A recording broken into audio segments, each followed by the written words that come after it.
V prvem delu programa bomo poslušali oziroma se posvetili branju pravzaprav kot neki drugi praksi, ne samo berilu, ne samo kognitivni praksi.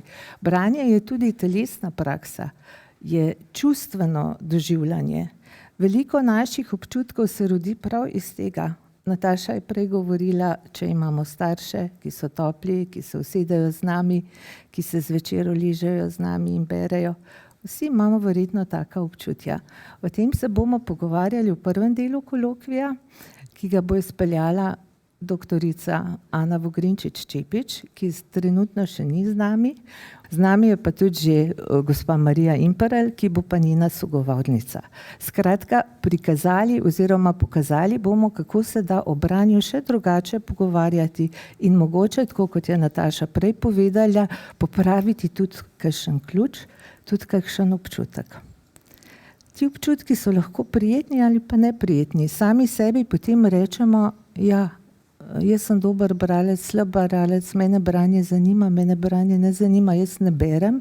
V resnici pa kdor je bralno pismen, obvlada tisto osnovno spretnost, bere vsak dan. Ker ta naša kultura je taka, da pravzaprav skozi branje, ne da bi vedeli, ne da bi ozavestili svoje branje. In zelo pomembno je, da ozaveščamo občutke, ki smo jih dobili ob branju oziroma z branjem. Tako se spominjam, če bi vas zdaj vprašala, pravzaprav vsakega od vas posebej, kaj so vaši občutki, kako se spominjate svojih prvih bralnih izkušenj? S čim so povezani? So kakšni vonji, ki se jih spominjate? Se spominjate nekih drž, občutkov v telesu? Jaz sama se spominjam nekega dogodka iz 3. razreda osnovne šole, od tega je minilo, zdaj moram zračunati, skoraj pol stoletja. In se spominjam, ko smo brali, da mi je učiteljica v 3. razredu pod brado postavila matematično vadnico. Še pred tem me je povprašala, a ti bereš z nosom? Jaz sem glavo tiščala noter in ona mi postavlja vadnico. In spominjam se tega, da njenega vprašanja, ali bereš z nosom, sploh nisem razumela. Nisem razumela tega, zakaj me je vprašala, ali bere z nosom. Prav tako tista vadnica pod brado nekako ni delovala ravno spodbudno, ker sem se pa še nekaj časa ukvarjala s tem, ali je razdalja pravilna ali ni pravilna. Moram povedati tudi to, da nisem imela težav z branjem. Zelo rada sem brala, usvojila sem vse bralne značke, na koncu sem dobila celo, bi rekla, priznanje in knjigo s posvetilom, ki jo imam še danes doma in jo z veseljem odprem, neko slovensko ljudsko izročilo. In potem se spominjam tudi svojega sošolca, ki je imel pa resne težave z branjem, vlekel je, matral se je. In spominjam se, kako se mi je smilil, da ne more brati. Po drugi strani sem si pa mislila, on bi mogel vaditi več, da bi zbral. Seveda jaz takrat nisem vedela, da se bori z disleksijo. In danes premišljujem, kako lažje mu bi bilo, če bi to vedela njegove učiteljice, če bi to vedela njegova mama. Potem se spominjam drugega sošolca, ki sicer ni imel težav z branjem, ampak se je zapletel pri besedah. Nekatere besede mu niso šle z jezika. Zapletel se je, narobe naglasil, včasih narobe prebral. In kaj se dogaja z njim? Doma niso govorili slovensko, nekatere besede njemu niso bile preprosto znane. Te dva fanta nista usvojila bralnih značk. Še bolj pravzaprav na nek način sta bila izobčena. In prav to izobčenje iz te bralne kulture, pravzaprav, ko stanemo pred nekimi zaprtimi vrati, ki se odpirajo z branjem, o katerih je Nataša že govorila. To so vrata v preteklost, v neke kulture, ki jih morda več ni. Tudi če se jih ne razlagamo na isti način. To so vrata v abstraktno. In spominjam se tega, ko nam je doktorica Rahela Hojnik, direktorica Ljudske univerze Lendava, ki se že dolga leta ukvarja z pismenostjo med Romi, pokazala sliko gospe Roze, ki je jokala, ko se je pri 50 letih naučila brati in pisati. Verjetno si teh občutkov ne moremo docela priklicati, tega stanja, nekega morda sramu, neke zapostavljenosti, ki morda preveva te ljudi. Ampak, ko poskušamo prebrati kitajsko besedo, kitajsko pisave, ko se srečamo z drugimi pisavami, hebrejščino recimo, ali pa arabščino, ali pa mogoče še katerimi drugimi, občutimo lahko to nemoč. In zelo pomembno je, da se kot izobraževalci teh občutkov zavemo. Da vemo, kako je nekomu, ki morda ima težave ali pa nima dostopa do tega sveta, ki je nam samoumevno dan. Seveda ne gre zgolj za bralno spretnost. Pri branju gre v veliki meri tudi za to, da je to neka vrednota in tudi dobrina. Dobrina je zagotovo, ker smo ločeni ali pa odtujeni od nečesa, ker drugi niso. No, če bi tako, bi rekla, strnila to bi rekla pripovedovanje o občutkih, o telesnih praksah, recimo z vadnico pod brado, ne? To je pravzaprav telesna praksa, ali pa če se spominjate kakšnega prekonočnega branja, ko se zapletemo v branje in preprosto, čeprav vemo, da bi bilo dobro, da odložimo knjigo in gremo spat, a ne? Tega ne storimo, ne? Se tudi zavemo teh občutkov, kako je pravzaprav včasih težko, ko tvoje telo ne najde več neke pozicije udobne, da bi bral. Torej, branje je več kot to. A ne? Ni samo kognitivna praksa, ni samo razpoznavanje nečesa, ampak je pravzaprav del naše identitete. Kako lahko ozavestimo to, kar doživljamo ob branju in z branjem? Zlasti pomembno za tiste, ki imajo slabe spomine, a ne? Tisti, ki imamo dobre spomine, vemo, da je to prijetno in se mogoče s tem ne ukvarjamo. Tisti, ki imajo pa mogoče travmo zaradi tega, ko so se brati učili na nek čuden način ali zaradi občutkov, ki so spremljali njihovo učenje branja, je pa zelo pomembno, da znamo pristopiti. A ne? In branje je včasih, če se pogovarjamo samo o berilu oziroma samo o vsebini prebranega, spet izločuje ljudi, ki ne berejo. A ne? Kot andragogi recimo imamo en lep vzor v doktorju Fleči, profesorju na Barcelonski univerzi, ki govori o dialoškem branju. Ne? Torej o branju se pogovarjamo. Lahko se pogovarjamo tudi o delu. Seveda je že težko, da ne bi zašli tudi na to področje, kaj sem prebral, ne, in kaj si o tem mislim, ampak verjetno je povezan tudi s tem, kaj nas veseli, kako smo se ob tem počutili. Pred samim branjem, pred samim bralnim pogovorom, ki ga bosta izpeljali Ana Vogrinčič-Čepič in Marija Imperl, mi je Ana nekako upozorila, da bi morali pred samim pogovorom, ki navadno poteka v dvoje, ne takole pred občinstvom, kot bo danes, a ne, povedati par stvari. In pravzaprav smo za ta namen izbrali, oziroma je Ana izbrala odlomke iz njenega teksta, iz naše najnovejše knjižice Podobe branja, ki ste jo tudi prejeli na svojih sedežih in lahko pokukate vanjo. Pravzaprav vse te stvari, o katerih smo govorili, od katerih, ki sva jih z Natašo že omenili, so nekako zajeta v tej knjižici. Namenili smo jo prav vam, izobraževalcem odraslih, da nekoliko polistate, pogledate, izmenjate svoje misli z mislimi, ki so zapisane v njej in vam bo mogoče pomagala tudi pri tem, da začnete ali pa da spodbudite ali pa še ojačate, ker verjetno ste zbrani taki, ki vam branje veliko pomeni, že zapeljani v branje.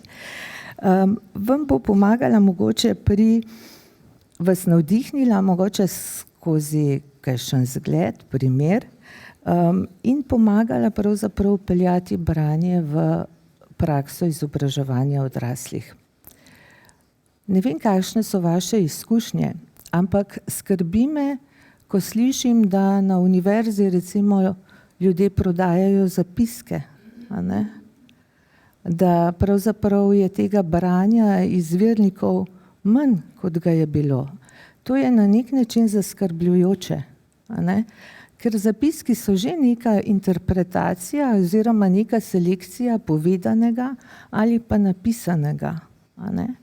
Ta bralna kultura pravzaprav je v izobraževanju je zelo pomembna, ne? Tudi zapisovanje samo ne more rešiti tega problema tistega, kar branje prenese.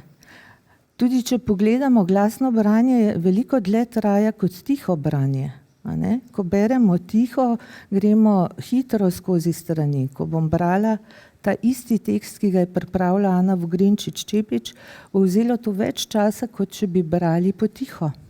Ker se zgodi nekaj drugega. Pač v možganih hitreje drugače nastajajo te slike.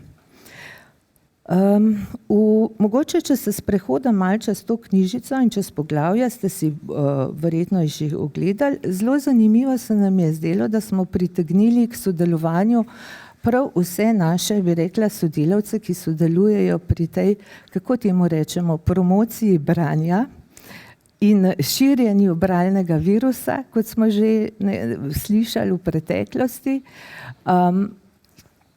In govorijo z različnih perspektiv, tako arhitekti, kot bi rekla tisti, ki se spozna, recimo Nataša, a ne, ki se spozna na branje, in potem tudi tisti, ki smo iz nekih drugih strok. Poglavje tudi pravzaprav, kako je, zelo zanimivo poglavje je, kako je pravzaprav kritično branje povezano s kritičnim mišljenjem, ne, ki ga je pripravila naša kolegica, doktorica Tanja Rupnik-Vec. In ravno v tem je pravzaprav smisel, a ne, ko mi preberemo z različnih perspektiv o istem problemu, si razširimo obzorje, lahko premišljujemo več perspektivno, kot če smo odvisni samo od ene interpretacije, od recimo predavanja, a ne. Zelo pomemben del recimo branja je tudi užitek. O tem piše Alenka Štrukelj, naša, bi rekla, kolegica, ki je tudi z nami, bralna mentorica, ki piše tudi o tem, da je branje lahko terapija. Tudi sama ima, kako bi rekla, literarno lekarno, kjer priporoča knjigo, ona je pravzaprav bralna vplivnica. In pravzaprav sami verjetno veste, da včasih posežete po knjigi, ki vas zanima, pa ni povezana z vašim delom. A ne? In takrat je človek verjetno, tako kot smo zaposleni, soočen tudi s tem, ali je to izguba časa, ali nam je dovoljeno brati, si lahko vzamemo, privoščimo ta čas za branje. A ne? In potem včasih to potegnemo v noč in beremo tisto, kar ni nujno med počitnicami, čeprav vsak dan beremo. In ravno o tem razpravlja Alenka, ne. Branje ni nujno, da je zmeraj samo neka obveza, dolžnost. Branje je lahko velik užitek, ne, ki nas sprošča, ki nam da več kot mogoče neka televizijska oddaja. Potem seveda branja brez knjižničarjev si ne predstavljamo. Knjižničarji so sigurno ambasadorji branja. In če so še zgovorni, tako kot je naša Ana Peklenik, naša knjižničarka, ki ste jo gotovo že spoznali, se hitro zapletemo v tem, kaj je vredno prebrati in kaj bi prebrali. Ne? In kaj smo prebrali. In kje vse lahko beremo. Na kakšen način beremo. In seveda potem so tukaj še, bi rekla, neke predbralne faze, ko še ne znamo brati, pa nam berejo drugi. Ali kot izobraževalci odraslih dovolj izkoriščamo čtivo, ki je posneto, ki ga lahko poslušamo. O tem piše v naši knjigi Klemen Markovčič, režiser na Radiu Slovenija, ki pravi zase, da bere že poklicno oziroma veliko prebere že kar tako. In potem te tekste tudi, bi rekla, posnamejo, bodisi kot radijske igre, bodisi kot živo branje knjige. Tudi glasno branje ali poslušanje zvočnic, kot temu rečemo, je tisto, ki lahko prispeva k branju, k temu, da nekdo vzljubi branje. Ker najprej smo poslušalci. Svet pa spoznavamo, če bi se zdaj vrnili nazaj v svoje otroštvo, potem vemo, da pravzaprav svet spoznavamo skozi zgodbe. Težko si je zdaj zamisliti pravzaprav tisti čas, ko še nismo brali, ko nismo poznali črk, ko nismo poznali številk, kako smo doživljali svet, na kakšen način smo se učili. Kako abstraktne so bile nekatere stvari in kako tudi težje dosegljive zaradi tega. In branje, učenje branja ni samo učenje razpoznavanja črk, je tudi znajdanje v prostoru, a ne? Je listanje po knjigi. Mi začenjamo od leve proti desni, Arabci začenjajo od desne proti levi. Hieroglifi so napisani navpično. Tudi bi rekla, druge pisave se berejo navpično, od zgoraj navzdol. In pravzaprav vse to je tudi prostor izkoristiti, vedeti, ko začnemo pisati, kam postavimo črke. Začnemo z velikimi črkami, ko gledate zapise majhnih otrok, začne recimo, da piše razglednico, začne z velikimi črkami, pa mu pa zmanjka prostora, pa napiše na vrh, ta zadnja črka, ki ne gre v vrsto, tam, kjer je prostor, prelep. Hočem reči, vsega tega se niti ne zavedamo, kaj je vse je vključeno v branje. Kako dojemamo prostor, kako postavljamo in tako naprej. Tako da upam, da vas bo ta knjižica nagovorila, predvsem upamo tudi, da jo boste kaj uporabili, in veseli bomo kakšnega vašega mnenja. Zdaj bi šli pa k temu delu, če dovolite, da povemo to, preberemo te odlomke iz te knjižice, tako da boste videli, kakšen je jezik, na kakšen način strokovnjaki razpravljajo. Poskušali smo napisati čim bolj prijetno in berljivo, da ne bi bilo to neko suhoparno branje. Tako da zdaj imamo ravno toliko časa, da preberemo te odlomke iz besedila Ane Vogrinčič-Čepič, ki nosi naslov Pogovor o branju kot način zapeljevanja v branje.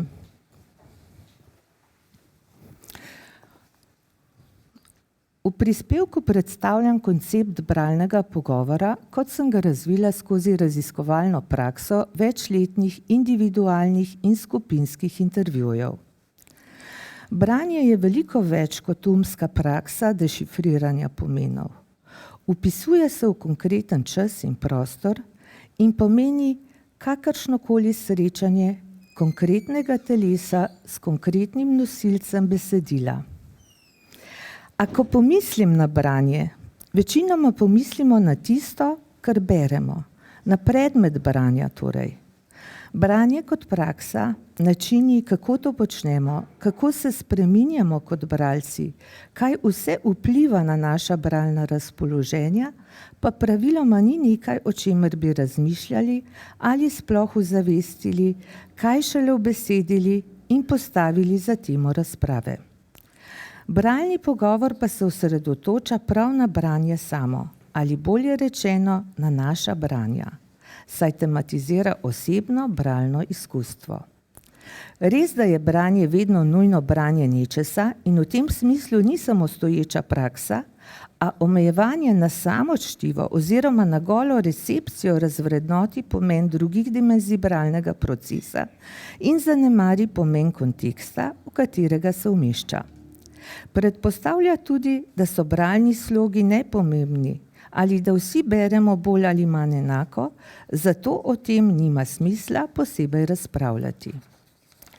Če me je sprva zanimalo, kako skozi pogovor zapopasti nekogaršno bralno izkušnjo in je bil moj glavni motiv portretirati branje kot prakso v različnih slogih, sem s časom ugotovila, da ti pogovori odpirajo mnogo več, da ponujajo vstopno točko v širšo analizo vloge branja in knjig v posameznikovem življenju, da omogočajo samorefleksijo, predvsem pa so odličen motivator za več branja in sredstvo opolnomočanja vloge branja na mikroravnih naših vsakdanov. Prenos pogovora v kontekst skupine je pokazal še njegovo izrazito povezovalno in zbliževalno moč. Zaradi vsega naštetega so bralni pogovori smiselen doprinos v najrazličnejših poklicnih in zasebnih kontekstih. Zgoraj opisani zastavki opredeljujejo tudi ključne parametre bralnega pogovora. Za uspešno izvedbo bralnega pogovora, predvsem pa za dober odziv sogovornikov, je po mojih izkušnjah ključno troje. Prvič to, da je v središču razprave res branje in ne čtivo. Da torej primarno govorimo o samem bralnem doživetju in ne o literaturi. Drugič, da branje obravnavamo v njegovih raznoterih aspektih.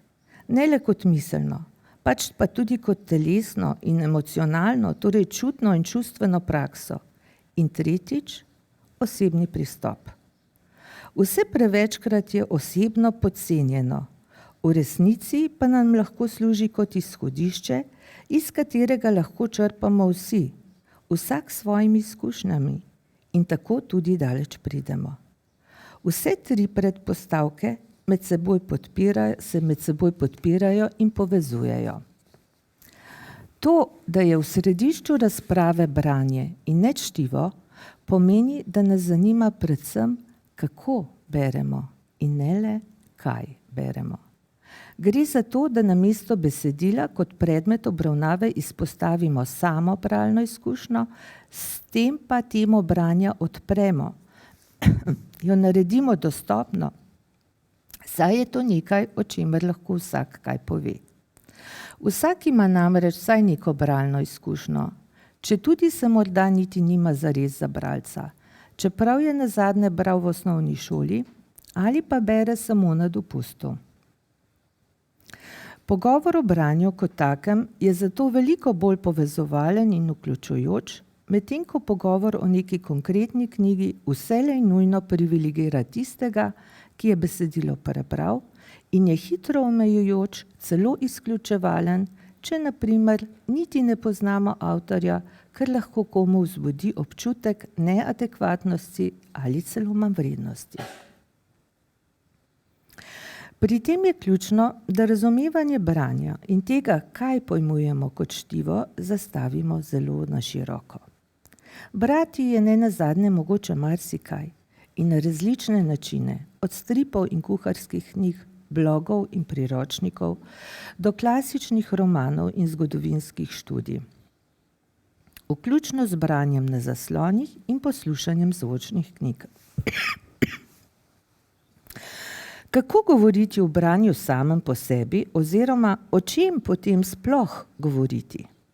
To nas vodi k našemu drugemu ključnemu izhodišču, ki zadeva pluralno tematizacijo fenomena branja. Zelo pomembno je namreč, da branje zagrabimo v njegovi heterogeni kompleksnosti, kar pomeni, da ga ne obravnavamo zgolj kot miselni akt dešifriranja pomenov, pač pa tudi kot fizično, materialno dejavnost, kot telesno prakso in, kar je še posebej pomembno, kot emocionalno doživetje. Ko branje enkrat odpremo za vse te aspekte, močno razširimo njegov diskutabilni potencial in branje hitro postane nekaj, o čemer je mogoče na dolgo in široko razpravljati, sploh v času namnoženih možnosti, kje oziroma na kakšnem nosilcu beremo. A za obe omenjeni predpostavki velja, da terjata osebni pristop. Mislim, da se je temu pri pogovarjanju o branju, sploh če govorimo o branju za užitek, praktično nemogoče izogniti. Osebni pristop pomeni, da če tudi sem v vlogi izobraževalke oziroma spraševalke, sama prav tako delim svoja bralna izkustva in bralne navade. Nastopam torej tudi kot bralka in to mi omogoča, da vzpostavim enakovreden dialog, v katerem sicer seveda dajem prednost sogovorniku, vendar se ne izvzamem iz razprave. To mi tudi onemogoča, da bi nastopala iz neke zunanje ali celo vzvišene pozicije, ki vedno ovira odprt pogovor in otežuje sproščeno izmenjavo. Prav to, sproščeno vzdušje, je po mojem mnenju in izkušnjah nekakšen predpogoj za dober stik in s tem za uspešno sodelovanje.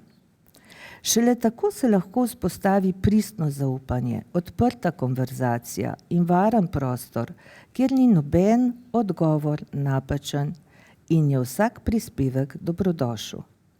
In to je zares bistveno, saj je, kot bi hitro opazil vsak, ki je to že kdajkoli počel, govoriti v svojem branju nekaj precej osebnega. Moja glavna naloga je, da sogovorniku pomagam reflektirati in ubesediti njegovo lastno bralno izkustvo. Govoriti o nečem, kar je v vsakdanjem življenju običajno redko tema razprave, namreč ni vedno enostavno.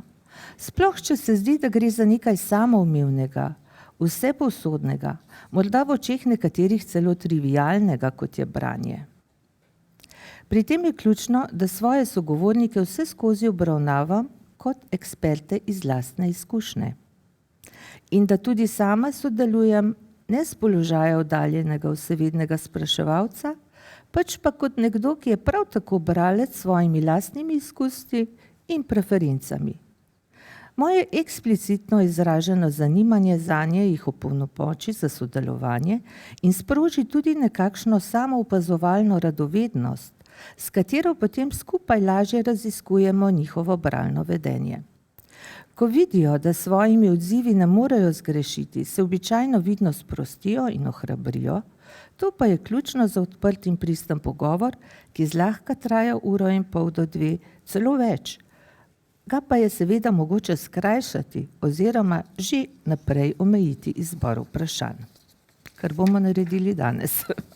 Po mojih dosedanjih izkušnjah odzivi sogovornikov med in po pogovoru kažejo, da je refleksija o lastnem branju zanimiva izkušnja, kot da bi sebe zagledali z nekega drugega zornega kota in proučevali skozi nova očala.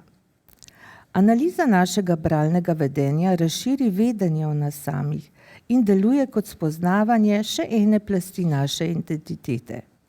Mnogi priznajo, da v marsičem, kar sem jih vprašala, še niso razmišljali in da morda zato niti nimajo vseh odgovorov. Pogosto rečejo, da bodo odslej pozornejši na svoje bralne navade, da bodo natančneje opazovali svoje bralno vedenje, pa tudi, da bodo poskusili brati kako drugače, zato da vidijo, kakšen učinek bo imelo nanje. Pogovor jih, skratka, odpre za nekaj novega, ponudi snov za premislek, pogosto pelje celo v avtobiografsko naracijo. Največkrat pa ima učinek bralnega zapeljevanja, kar preizpraša branje v njegovih številnih funkcijah in izvedbah, ter sogovornike pritegne v iskanje lastnega bralnega užitka, v raziskovanje in eksperimentiranje. Ob tem se pogosto zgodi še nekaj. Po skoraj vseh 43 bralnih pogovorih, ki sem jih večinoma izvedla med letoma 2018 in 2022 v okviru programa Vodnikove domačije, sem se počutila, kot da sem sogovornico oziroma sogovornikom spletla prijateljske vezi. Tema vabi k pogovoru in zbližuje. Tako, to je bil zdaj uvod.